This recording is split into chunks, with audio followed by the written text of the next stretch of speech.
el príncipe de los predicadores, Charles Spurgeon. Narrado por Samuel Andrés Chaparro Sandoval.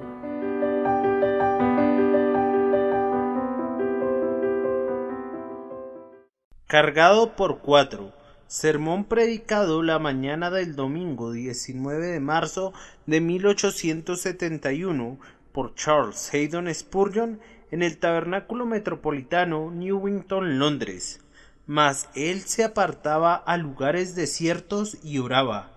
Aconteció un día que él estaba enseñando, y estaban sentados los fariseos y doctores de la ley, los cuales habían venido de todas las aldeas de Galilea y de Judea y Jerusalén, y el poder del Señor estaba con él para sanar. Y sucedió que unos hombres que traían en un lecho a un hombre que estaba paralítico procuraban llevarle adentro y ponerle delante de él, pero no hallando cómo hacerlo a causa de la multitud, subieron encima de la casa y por el tejado le bajaron con el lecho, poniéndole en medio delante de Jesús. Al ver él la fe de ellos, le dijo: Hombre, tus pecados te son perdonados. Entonces los escribas y los fariseos comenzaron a cavilar, diciendo: ¿Quién es este que habla blasfemias? ¿Quién puede perdonar pecados sino solo Dios? Jesús entonces, conociendo los pensamientos de ellos, respondiendo les dijo: ¿Qué caviláis en vuestros corazones? ¿Qué es más fácil decir: tus pecados te son perdonados? ¿O decir: levántate y anda? Pues para que sepáis que el Hijo del Hombre tiene potestad en la tierra para perdonar pecados, dijo al paralítico: a ti te digo, levántate, toma tu lecho y vete a tu casa. Al instante, levantándose en presencia de ellos y tomando el lecho en que estaba acostado, se fue a su casa glorificando a Dios. Y todos, sobrecogidos de asombro, glorificaban a Dios, y llenos de temor decían: hoy hemos visto maravillas. Lucas capítulo 5 versículo 16 al 26. Este mismo relato se encuentra en el capítulo 9 de Mateo y en el segundo capítulo de Marcos. Lo que ha sido registrado 3 veces por las plumas inspiradas debe ser considerado como triplemente importante y como muy digno de nuestra más atenta consideración. Observen el hecho instructivo de que nuestro Salvador se retiraba y dedicaba un tiempo especial a la oración cuando veía que se juntaban con él inusuales muchedumbres. Él se apartaba a lugares solitarios para tener comunión con su Padre, y en consecuencia regresaba revestido de un abundante poder de sanar y salvar.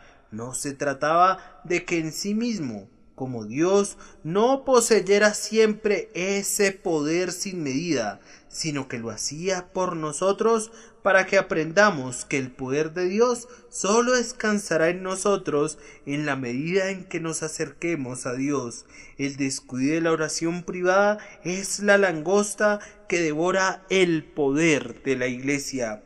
Cuando nuestro Señor dejó su retiro, encontró que estaba rodeado de un enorme gentío que era a la vez gente y diverso, pues aunque había allí muchos creyentes sinceros, se encontraba un mayor número de observadores escépticos. Algunos estaban ansiosos de recibir su poder de curación, y otros estaban igualmente deseosos de hallar ocasión en contra de él. Así también, sin importar cuán revestido esté el predicador del espíritu y del poder de su maestro, en todas las asambleas habrá gente de todo tipo. Allí se juntarán sus fariseos y doctores de la ley, sus acérrimos censores listos a denigrar y sus impasibles críticos en busca de fallas. Al mismo tiempo, elegidos por Dios y atraídos por su gracia, estarán presentes algunos devotos creyentes que se regocijan en el poder que es revelado entre los hombres, y habrá también sinceros buscadores que desean sentir en carne propia la energía sanadora. Parece que nuestro Salvador, como regla, suplía a cada oyente con el alimento según su especie. Los fariseos encontraban pronto los asuntos que les parecían objetables. El Salvador formulaba sus expresiones de tal manera que ellos las captaban ávidamente y lo acusaban de blasfemia. La enemistad de sus corazones fluía de esa manera a la superficie para que el Señor tuviera la oportunidad de reprocharla. Pero si sólo hubieran estado dispuestos, el poder del Señor estaba presente para sanarlos aún a ellos.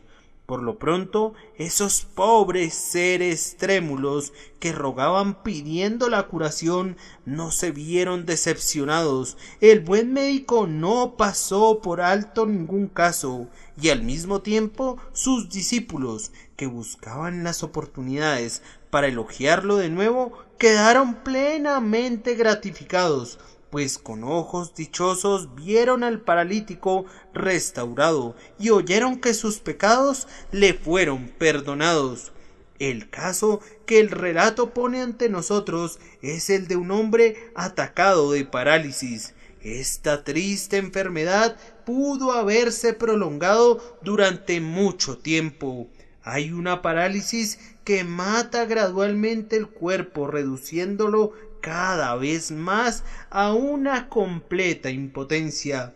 El poder de los nervios queda casi destruido, el poder del movimiento es enteramente suspendido y, no obstante, las facultades mentales subsisten, aunque grandemente debilitadas, y algunas de ellas casi llegan a su extinción. Hay quienes han pensado que este hombre pudiera haber sido afectado por lo que se conoce como parálisis universal, que muy rápidamente produce la muerte, lo que pudiera explicar la extrema prisa que tenían los 4 portadores para acercarlo al Salvador. No conocemos los detalles de su condición, pero lo cierto es que estaba paralizado y, mirando el caso y estudiando los 3 relatos, creo que percibo con igual claridad, de una manera o de otra, al menos en el juicio del propio individuo, que su parálisis estaba conectada con su pecado. Él era evidentemente un penitente, así como un paralítico. Su mente estaba tan oprimida como lo estaba su estructura corporal. No sé si se le pudiera llamar del todo un creyente, pero es sumamente probable que, estando oprimido por un sentido de pecado, tuviera una débil esperanza en la misericordia divina, a la cual, como una chispa en una mecha humeante, le resultara difícil existir, pero aun así esa débil esperanza estaba verdaderamente presente allí. La aflicción por la que sus amigos se compadecían de él estaba en su cuerpo, pero él mismo sentía una turbación mucho más severa en su alma, y probablemente no era tanto con miras a ser sanado corporalmente como por la esperanza de recibir una bendición espiritual, que él estaba anuente a ser sometido a cualquier proceso mediante el cual cayera bajo la mira del Salvador. Yo deduzco esto del hecho de que nuestro Salvador le dirigió estas palabras: ten ánimo, insinuando que el paralítico estaba descorazonado, que su espíritu se abatía en su interior y, por tanto, en vez de decirle de entrada levántate, toma tu lecho, nuestro Señor le dijo con un tierno corazón: hijo, tus pecados te son perdonados. Le dio al principio una bendición que los amigos del paciente no habían pedido, pero que el hombre, aún sin decir nada, buscaba en el silencio de su alma. Él era un hijo, aunque era un hijo afligido, estaba dispuesto a obedecer la orden del Señor una vez que recibiera el poder, aunque todavía no podía levantar ni manos ni pies. Anhelaba con ansias el perdón del pecado, pero no podía extender su mano para asirse del Salvador. Tengo la intención de usar este relato con fines prácticos, que el Espíritu Santo lo haga realmente útil. Nuestro primer comentario será este. Hay casos que necesitan la ayuda de un pequeño grupo de obreros antes de que sean plenamente salvados. Marcos, el evangelista, nos informa que este hombre tuvo que ser cargado por 4 acompañantes. Tenía que haber un porteador en cada una de las esquinas de la camilla en la que estaba postrado. Una gran cantidad de personas que entran en el reino de Cristo son convertidas a través de las oraciones generales de la Iglesia, por medio de los instrumentos de su ministerio.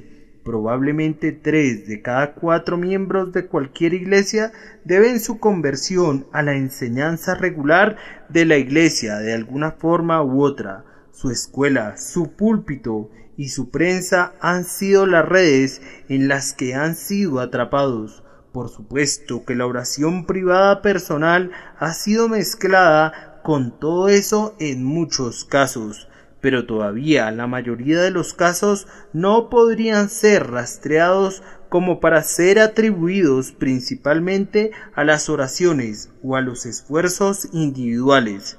Yo creo que la regla es que el Señor hará que muchos sean llevados a Él por el sonido de la gran trompeta del jubileo en la dispensación del Evangelio por sus ministerios. Hay algunos, además, que son conducidos a Jesús por los esfuerzos individuales de una persona. Así como Andrés encontró a su propio hermano Simón, así también un creyente, por su comunicación privada de la verdad a otra persona, se vuelve instrumental en su conversión por el poder del Espíritu de Dios. Un convertido traerá a otro, y ese otro a un tercero. Pero esta narración pareciera mostrar que hay casos que no serán traídos por la predicación general de la palabra, ni tampoco por la instrumentalidad de una persona.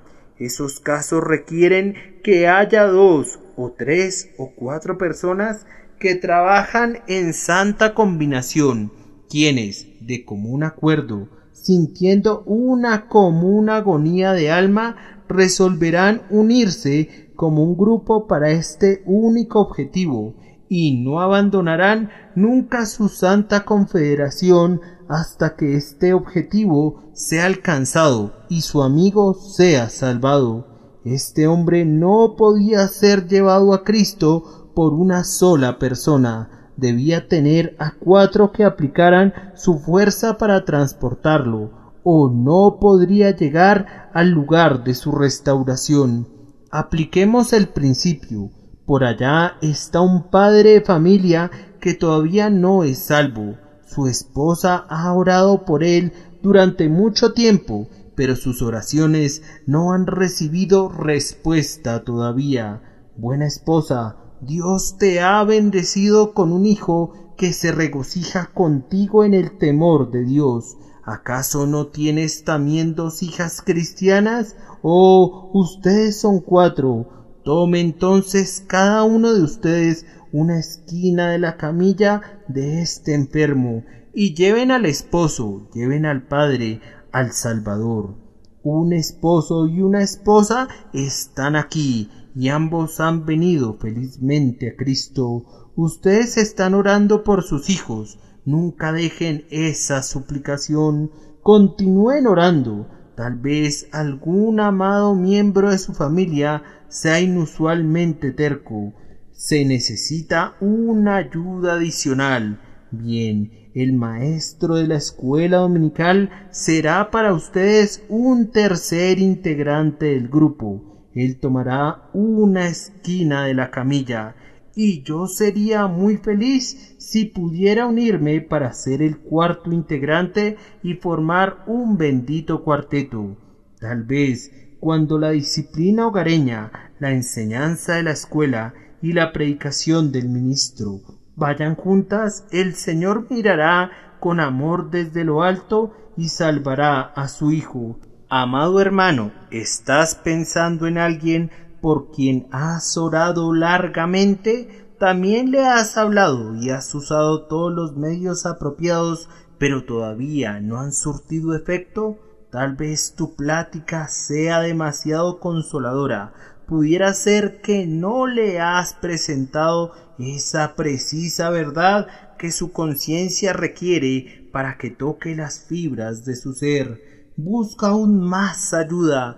Pudiera ser que un segundo hermano le hable instructivamente donde tú solo le has hablado consoladoramente. Tal vez la instrucción pudiera ser el instrumento de la gracia. Sin embargo, pudiera ser que incluso la instrucción no sea de más ayuda de lo que fue la consolación, y pudiera ser necesario que se llame a un tercero, que tal vez hable con una persuasiva exhortación y con advertencia, lo cual pudiera ser lo que se necesita grandemente.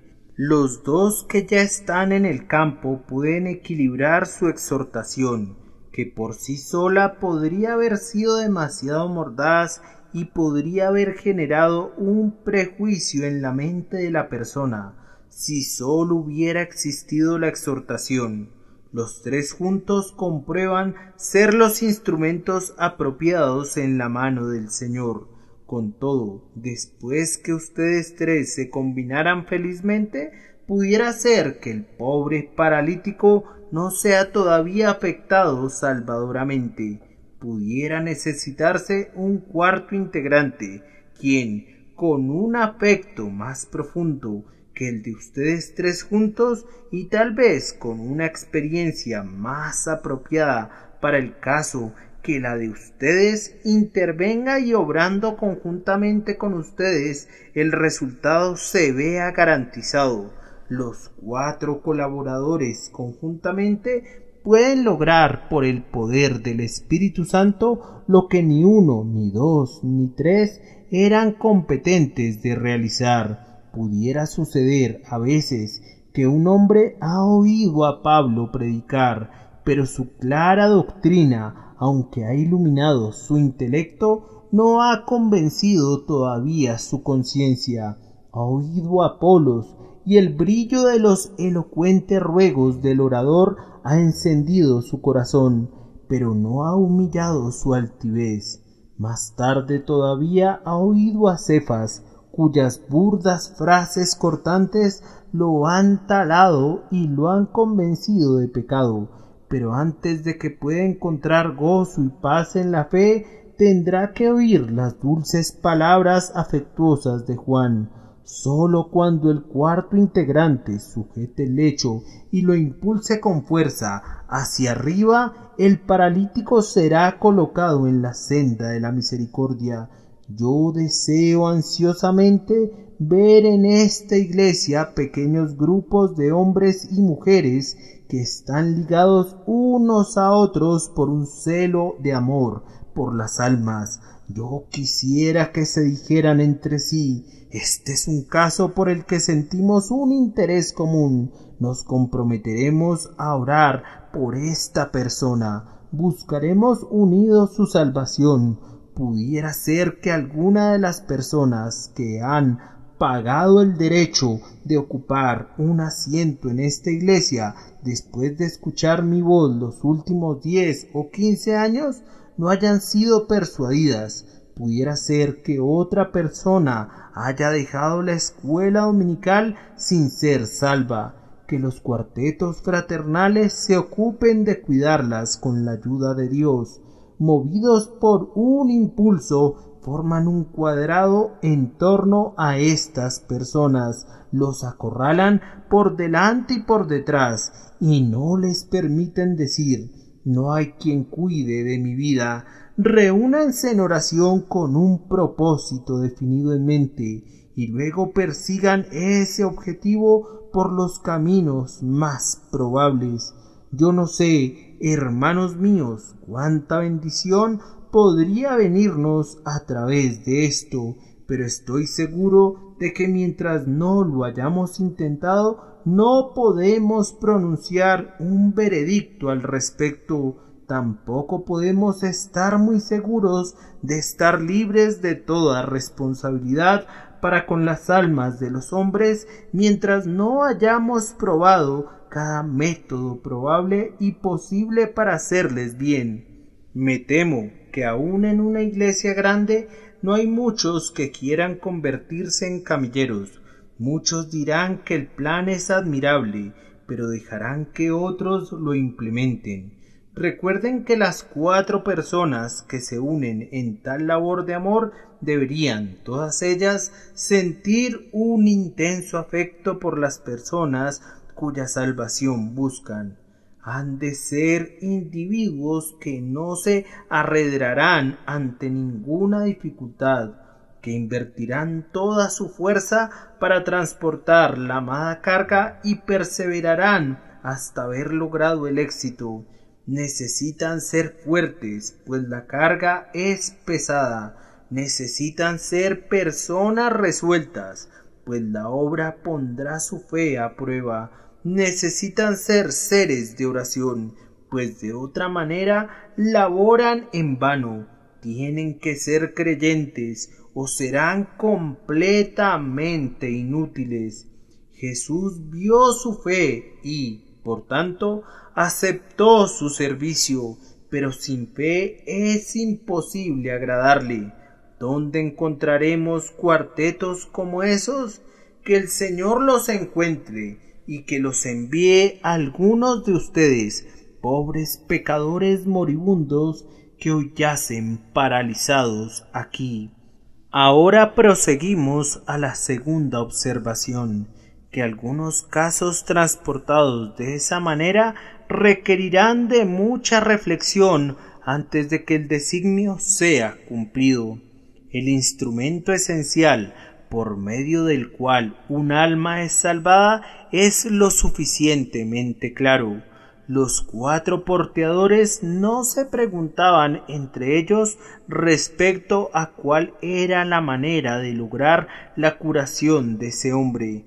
Coincidían plenamente en esto, que tenían que llevarlo a Jesús por algún medio u otro. A todo trance tenían que ponerlo en el camino de Jesús. Ese era un hecho indudable. La pregunta era, ¿cómo hacerlo? Hay un viejo proverbio mundano que reza, querer es poder, y me parece que ese proverbio puede ser aplicado con seguridad a las cosas espirituales, casi sin ninguna advertencia o salvedad. Querer es poder, y si los hombres son conducidos por la gracia de Dios a sentir una profunda ansiedad por alguna alma específica, hay una manera por la que esa alma puede ser llevada a Jesús, pero esa manera pudiera revelarse solo después de mucha consideración. En algunos casos, la forma de impresionar al corazón pudiera ser de una manera extravagante, de una manera extraordinaria, de alguna manera que ordinariamente no debería usarse y que no sería exitosa. Me atrevo a decir que los 4 camilleros del relato pensaron temprano por la mañana: vamos a llevar a este pobre paralítico con el Salvador, y vamos a entrar en la casa por la puerta ordinaria. Pero cuando intentaron hacer eso, las multitudes bloquearon el camino, de tal manera que ni siquiera podían acercarse al umbral. Abran paso para el enfermo, apártense de allí y dejen pasar a un pobre paralítico. Por piedad, cedan un poco de espacio y permitan que llevemos al enfermo hasta donde está el profeta sanador. Sus súplicas y sus instrucciones fueron vanas. Unas cuantas personas compasivas por aquí y por allá se separaban de la multitud, pero la mayoría de las personas ni pudieron ni quisieron quitarse. Además, muchas de ellas están involucradas en ocupaciones similares y tienen iguales razones para tratar de entrar como se pudiera.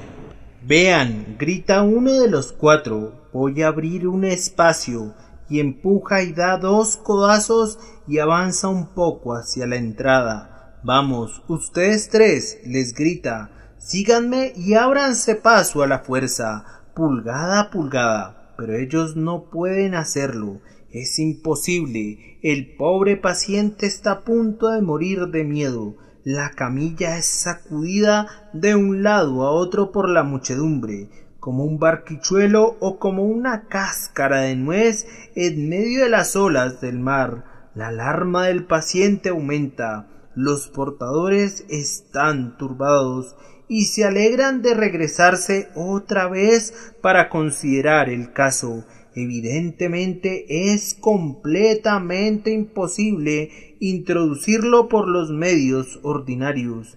¿Qué hacer entonces? No podemos cavar un túnel, pero ¿no podríamos pasar por sobre las cabezas de las personas y descolgar al hombre desde arriba? ¿Dónde está la escalera? Frecuentemente hay una escalera exterior que conduce a la parte superior de una casa oriental. No podemos estar seguros de que hubiera una en este caso, pero si no fuera así, la casa vecina pudiera tener alguna escalinata, y entonces los resueltos porteadores treparon a lo alto de la casa vecina y pasaron de un techo a otro, donde no contamos con ninguna información definida. Se puede dejar mucho a la conjetura, pero esto sí queda claro. Por algún medio subieron su desdichada carga al techo de la casa y se proveyeron del aparejo necesario para descolgarlo. El Salvador probablemente predicaba en uno de los aposentos superiores, a menos que se tratara de una casa pobre desprovista de un piso superior. Tal vez la habitación abría un patio que estaba abarrotado. De cualquier manera, el Señor Jesús estaba bajo la cubierta de un techo, de un sólido techo. Nadie que lea cuidadosamente el original dejará de ver que había un techo real en el que debía hacerse una perforación. Se ha sugerido como una dificultad que la perforación de un techo podría involucrar un peligro para quienes estaban abajo y que probablemente generaría una gran asfixia a causa del polvo, y para evitar esto se han elaborado varias suposiciones, tales como que el Salvador estaba ubicado debajo de un toldo o cubierta de lona, y que los hombres enrollaron la lona, o que nuestro Señor estaba debajo de una baranda con una cubierta muy ligera que los hombres podían descorrer fácilmente. Otros han inventado inclusive un escotillón para la ocasión, pero con toda la debida deferencia para con los eminentes viajeros, las palabras de los evangelistas no pueden ser desechadas tan fácilmente. De acuerdo a nuestro texto, el hombre fue descolgado a través del tejado, no a través de una lona o de cualquier otro material ligero. Prescindiendo de cuál hubiese sido el tipo de tejado, había sido confeccionado con toda seguridad con arcilla quemada, pues ese significado se encuentra en la esencia de la palabra. Además, según Marcos, después de haber perforado el techo, lo cual yo supongo quiere decir que quitaron el tejado, lo rompieron, que se parece mucho a abrir un hoyo en el techo, la palabra griega usada por Marcos, que es interpretada como rompiendo, es una palabra muy enfática y significa hacer una perforación o una remoción del tejado, lo cual transmite la idea de una labor considerable para poder quitar el material. Se nos informa que los techos de las casas orientales son a menudo fabricados con piedras grandes. Eso pudiera ser cierto como regla general, pero no en este caso, pues la casa estaba cubierta de tejas, y en cuanto al polvo y a la caída de escombros, eso pudiera ser una conclusión necesaria o no, pero es tan claro como la luz del mediodía que un techo sólido que requería que se quitaran las tejas y que se quitara el material quedó con un hoyo, y a través de la apertura fue descolgado el hombre en su camilla. Tal vez hubiera polvo y posiblemente hubiera peligro también, pero los porteadores estaban preparados para cumplir su propósito prescindiendo del riesgo. Tenían que introducir al hombre de alguna manera. Sin embargo, no hay necesidad de suponer alguna de las dos cosas, pues sin duda los 4 hombres serían cuidadosos de no incomodar al Salvador ni a sus oyentes. Las tejas o el yeso podían ser trasladados a otra parte del techo plano, y de igual manera la madera, conforme iban rompiendo el techo, y en cuanto a las vigas, podían estar lo suficientemente espaciadas para dejar pasar la estrecha camilla del enfermo sin que se tuviera que quitar ninguna de ellas. El señor Hartley en sus viajes nos informa: cuando viví en Engina solía mirar con cierta frecuencia hacia los techos bajo los que me encontraba y contemplaba cuán fácilmente pudo haberse llevado a cabo toda la transacción del paralítico. El techo estaba construido de la siguiente manera: una capa de cañas de especies de gran tamaño que era colocada sobre las vigas. Sobre ella se esparcía una cantidad de brezo. Sobre el brezo se depositaba tierra, la cual era pisonada hasta convertirla en una masa sólida. Ahora, ¿qué dificultad habría en quitar primero la tierra, después el brezo y luego las cañas? Tampoco se incrementaría la dificultad si la tierra tuviera una capa de tejas puestas sobre ella.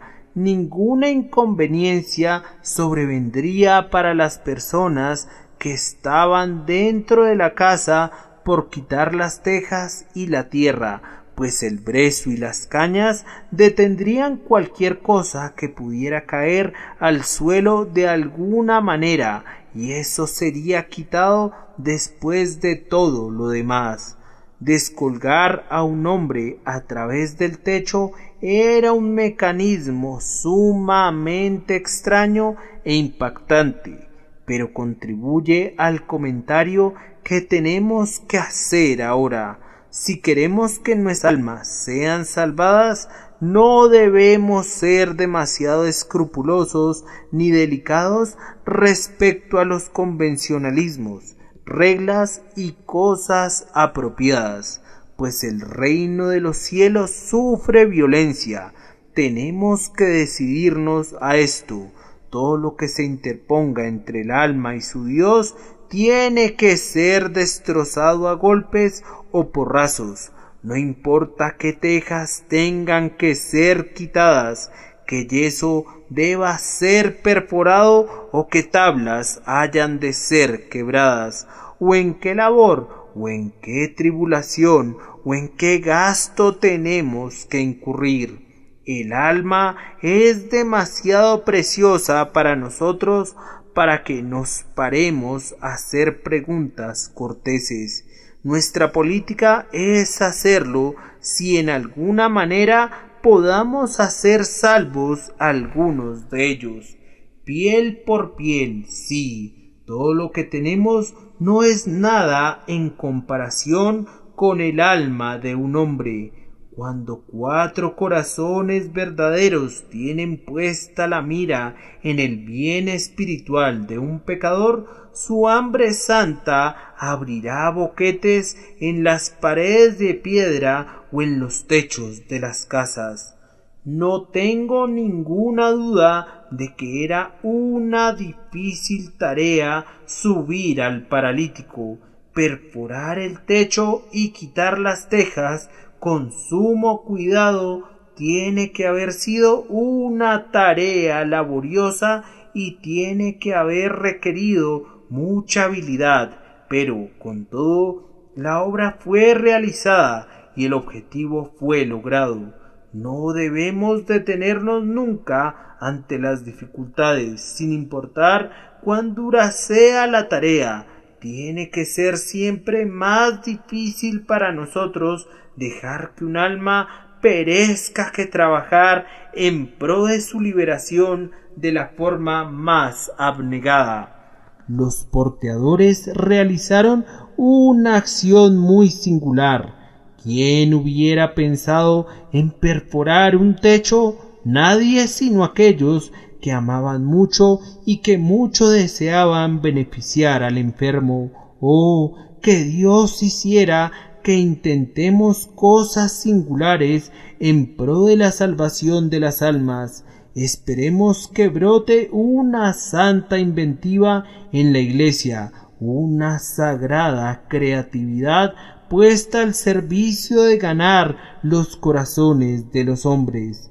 Le pareció a su generación una cosa singular cuando John Wesley se paró junto a la tumba de su padre y predicó en Epworth: «Gloria sea dada a Dios porque tuvo el valor de predicar al aire libre».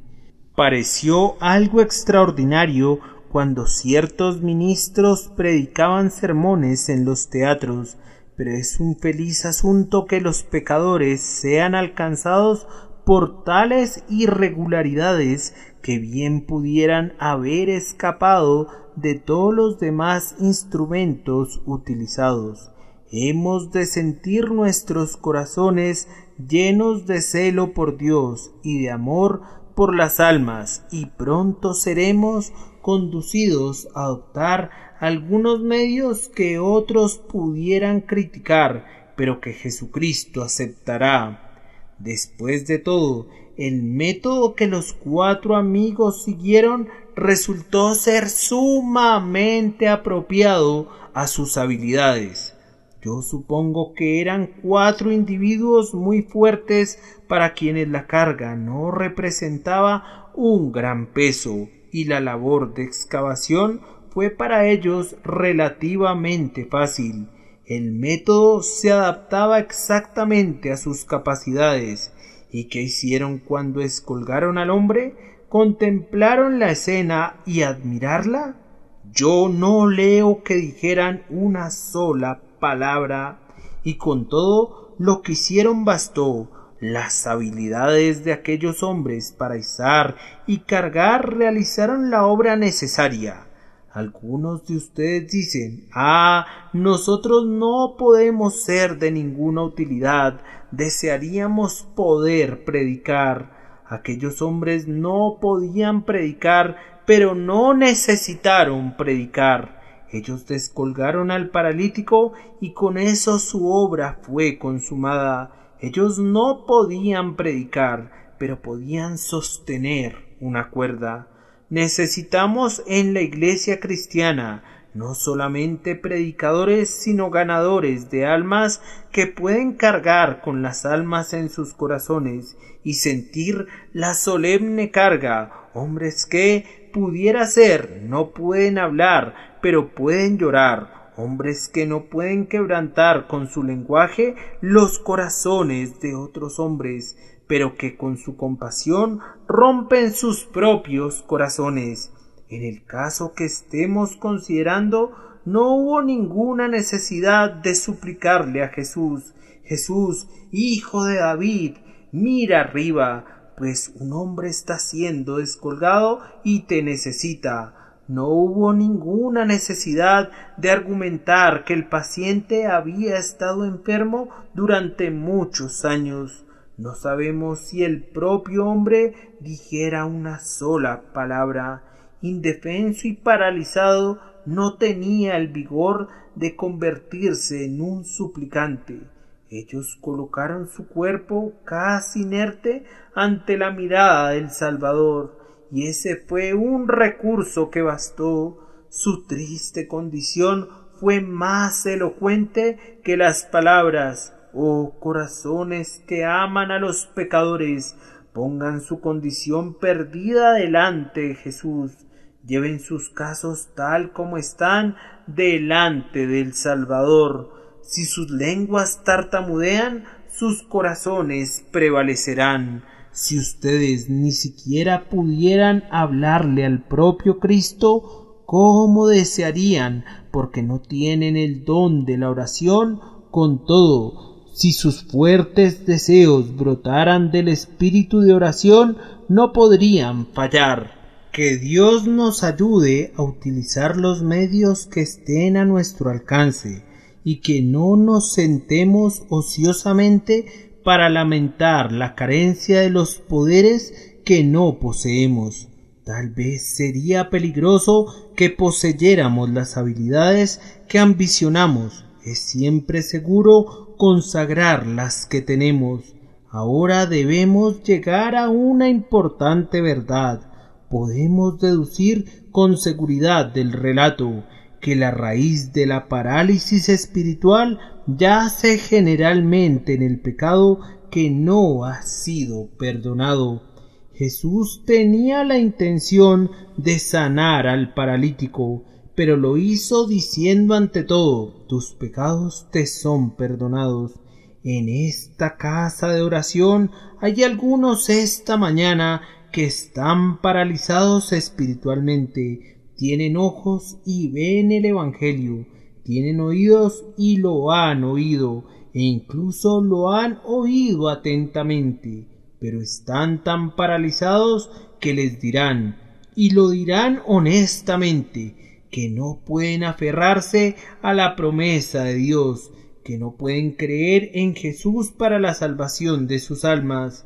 Si ustedes los exhortaran a orar, responderían: procuramos orar, pero la nuestra no es una oración aceptable. Si les pidieran que tengan confianza, les dirán, aunque tal vez no se los digan con tantas palabras, que están entregados a la desesperación. Su triste cantinela es: yo quisiera cantar, pero no puedo. Yo quisiera orar, pero no puedo, pues Satanás me encuentra cuando intento, y espanta mi alma. Yo quisiera arrepentirme, pero no puedo, aunque me esfuerzo a menudo. Este pétreo corazón no cede nunca, hasta que Jesús lo ablanda. Yo quisiera amar, pero no puedo, aunque sea atraído por el amor divino. Ningún argumento tiene el poder de mover a un alma tan ruin como la mía. Oh, que pudiera creer, entonces todo sería fácil. Yo quisiera, pero no puedo. Señor, alíviame, mi ayuda ha de venir de ti. El fondo de esta parálisis es el pecado en la conciencia que obra muerte en ellos. Ellos son sensibles respecto a su culpa, pero son impotentes para creer que la fuente carmesí puede quitarla. Solo están vivos para la aflicción, el desaliento y la agonía.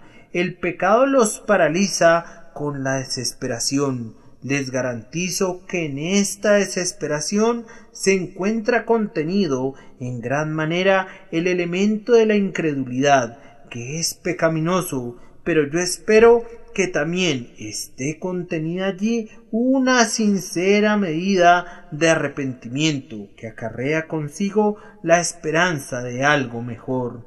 Nuestros pobres paralíticos despiertos esperan algunas veces poder ser perdonados, pero no pueden creerlo, no pueden regocijarse, no pueden arrojarse sobre Jesús, están completamente sin fuerzas. Ahora, el fondo de ello, lo repito, está en el pecado no perdonado, y yo les suplico sinceramente a ustedes que aman al Salvador que sean denudados en buscar el perdón para estas personas paralizadas.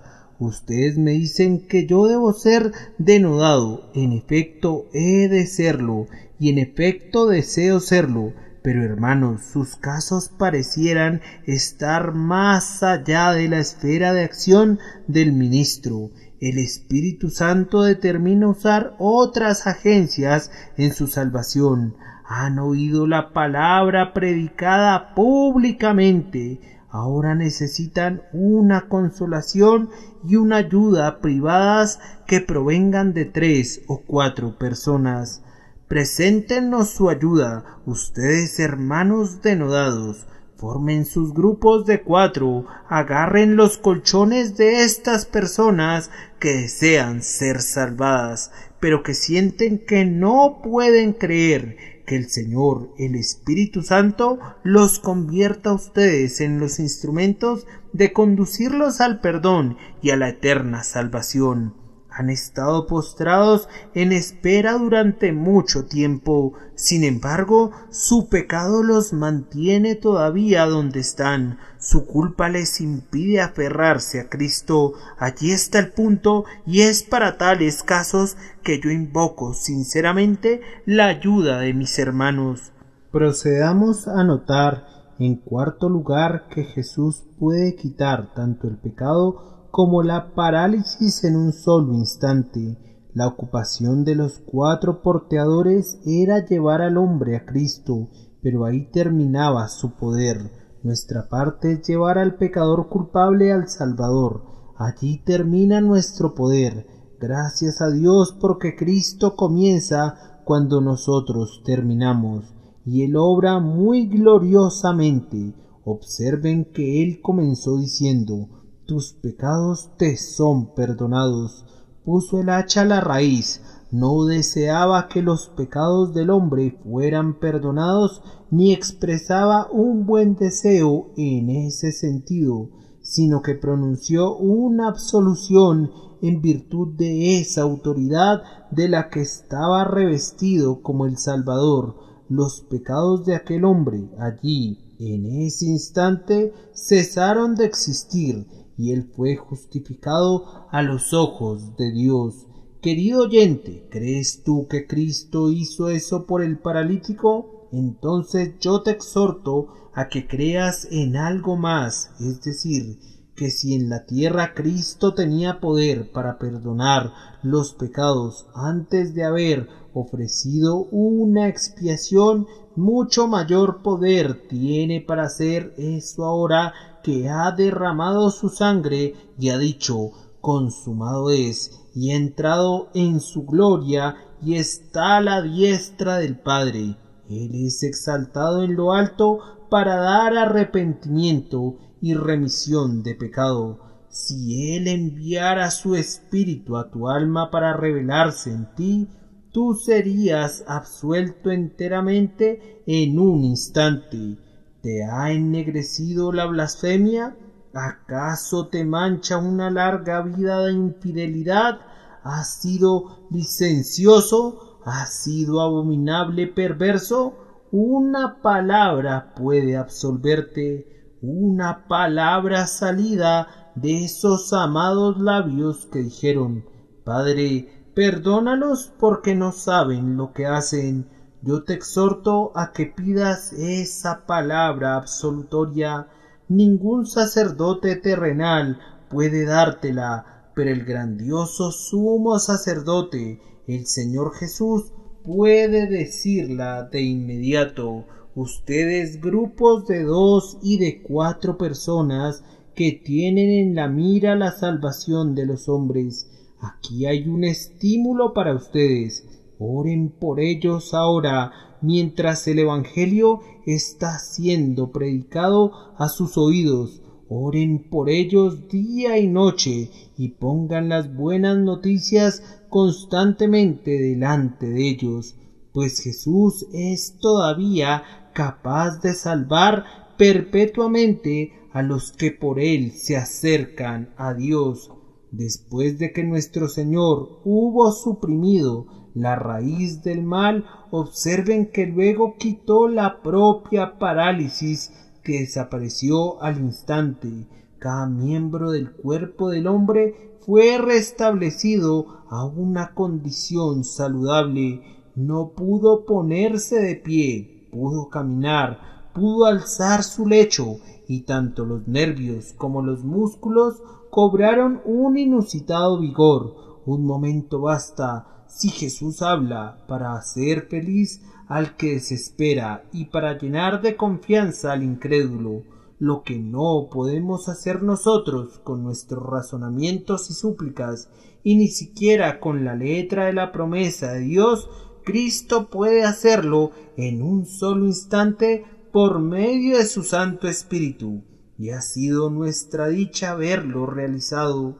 Este es el milagro permanente de la Iglesia, realizado por Cristo hoy, al igual que antes. Almas paralíticas que no podían ni querer ni hacer, han sido capaces de hacer valientemente y de querer con una determinación solemne. El Señor ha derramado poder en los desfallecidos, y a quienes carecían de poder les ha aumentado la fuerza.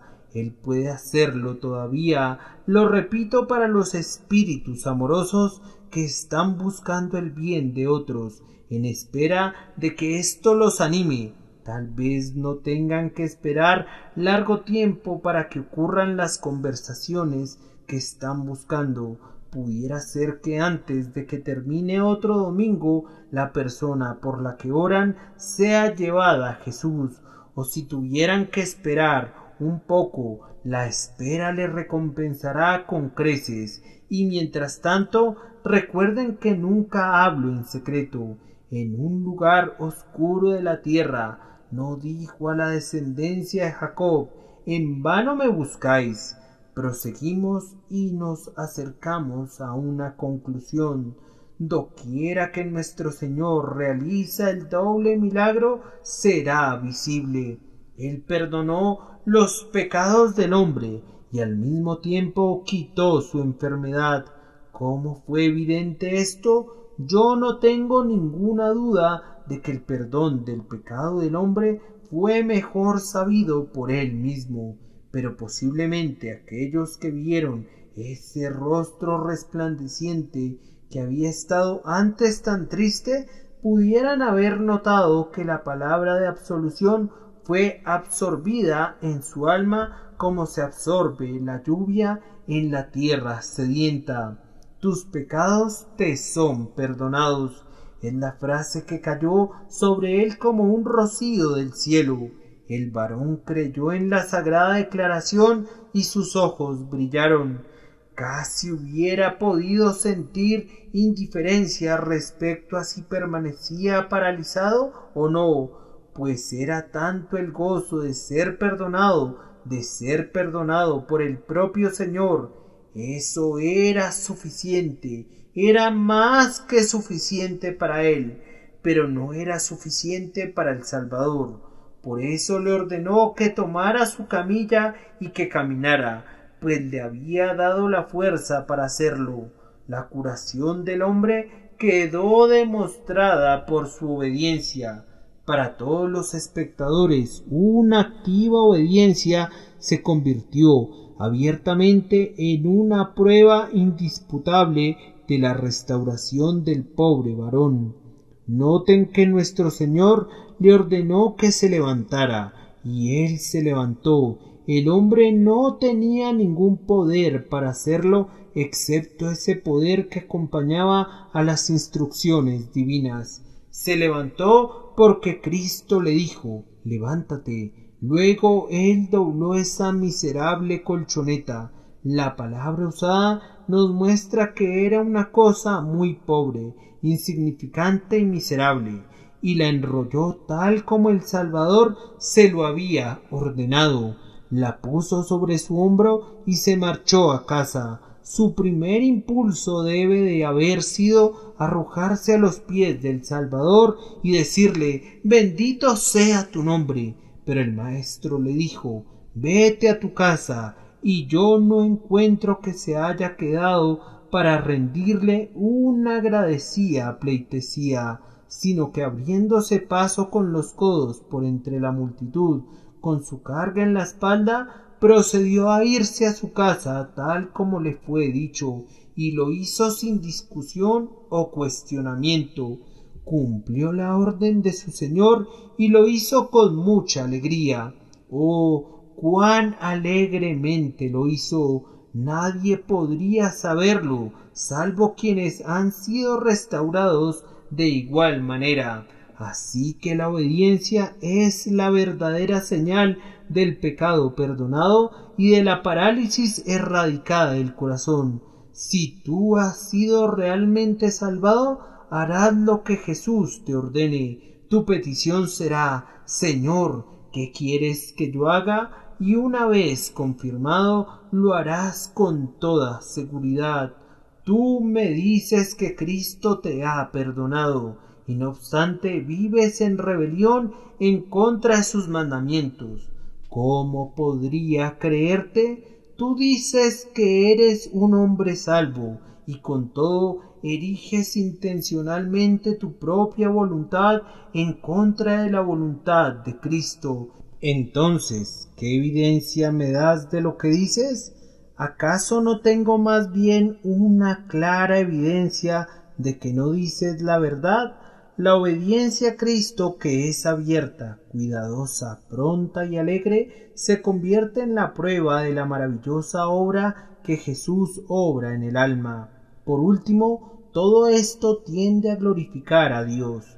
Esos 4 varones fueron el medio indirecto de dar mucha honra a Dios y mucha gloria a Jesús, y ellos, no lo dudo, glorificaron a Dios en sus propios corazones, en el propio techo de la casa.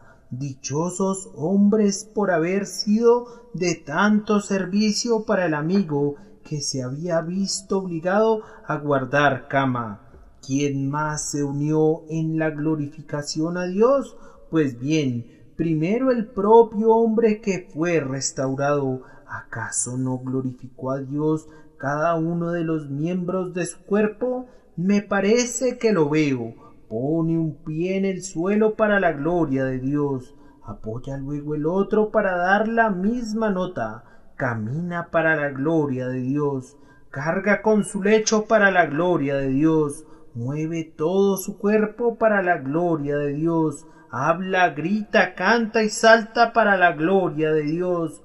Cuando un hombre es salvado, su ser humano entero glorifica a Dios, se satura con una vida nacida de nuevo que refulge en cada uno de los componentes, espíritu, alma y cuerpo.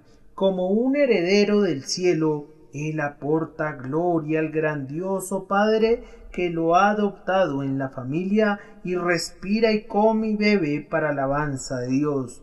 Todos nos alegramos cuando un pecador es llevado a la iglesia de Dios, pero ninguno de nosotros está tan gozoso y agradecido como lo está él.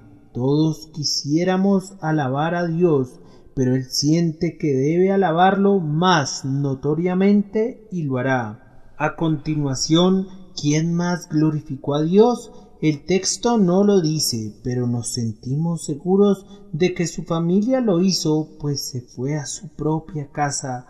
Supondremos que tenía una esposa. Aquella mañana, cuando los 4 amigos vinieron y lo pusieron en el lecho y se lo llevaron, pudiera ser que ella meneara su cabeza en muestra de amorosa ansiedad, y me atrevería a decir que dijo: estoy medio temerosa de confiarlo a ustedes. Mi pobre criatura, me aterra su encuentro con la muchedumbre. Me temo que es una locura esperar el éxito. Espero que les vaya bien, pero tiemblo. Sostengan bien la cama, asegúrense que no se les caiga. Si lo descuelgan a través del techo, sostengan firmemente las cuerdas. Tengan cuidado de que no le ocurra ningún accidente a mi pobre esposo postrado en cama. Así como está, ya está lo suficientemente mal. Entonces no le causen más miseria. Pero cuando lo vio regresar a casa caminando y con la cama sobre su espalda, ¿pueden figurarse su deleite? ¿Cómo comenzaría a cantar y alabar y bendecir al Señor Jehová Rafa, que había sanado a su ser querido? Si hubiesen niñitos por ahí jugando frente a la casa, ¿cómo darían voces de alegría? Aquí está papá caminando de nuevo y de regreso en casa con el lecho sobre su espalda. Está sano otra vez, tal como solía ser cuando éramos pequeñitos. ¡Qué cosa tan alegre! Se juntarían en torno a él, todos ellos, esposa e hijos, y amigos y vecinos, y comenzarían a cantar: bendice, alma mía, Jehová, y bendiga todo mi ser su santo nombre. Bendice, alma mía, a Jehová, y no olvides ninguno de sus beneficios. Él es quien perdona todas tus iniquidades, el que sana todas tus dolencias.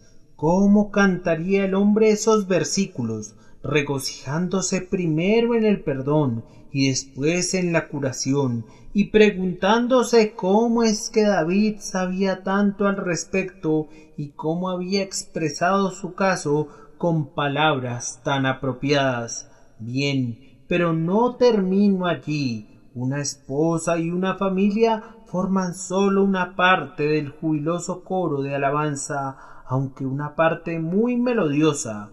Hay otros corazones adoradores que se unen en la glorificación del Señor sanador.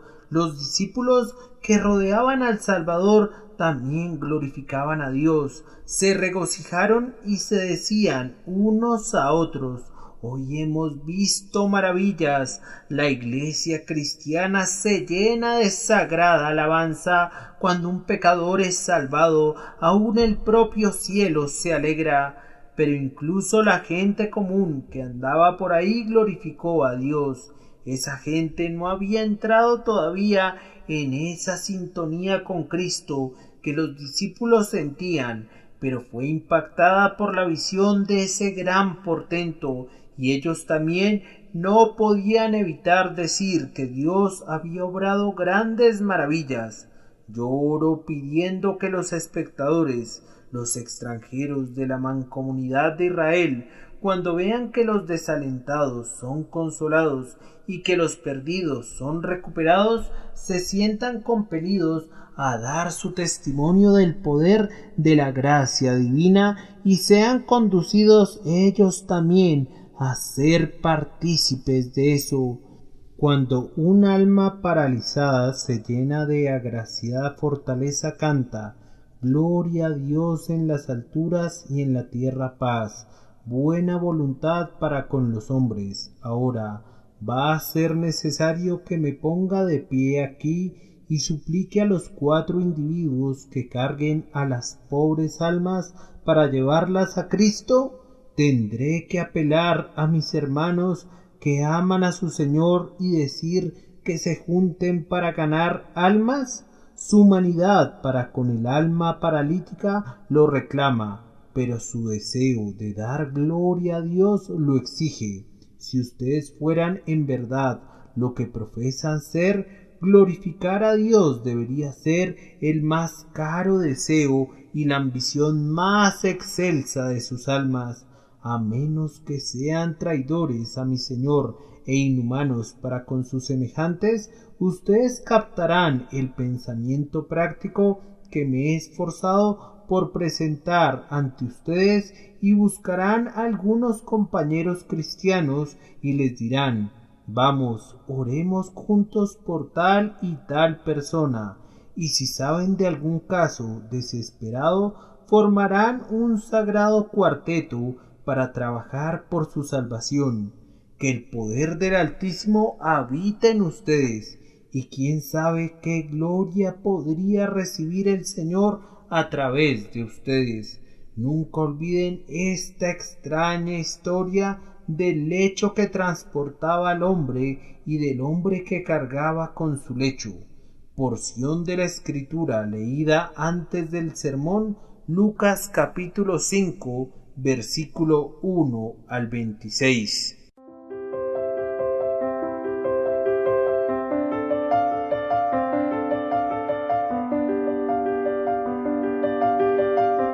El príncipe de los predicadores, Charles Spurgeon. Narrado por Samuel Andrés Chaparro Sandoval.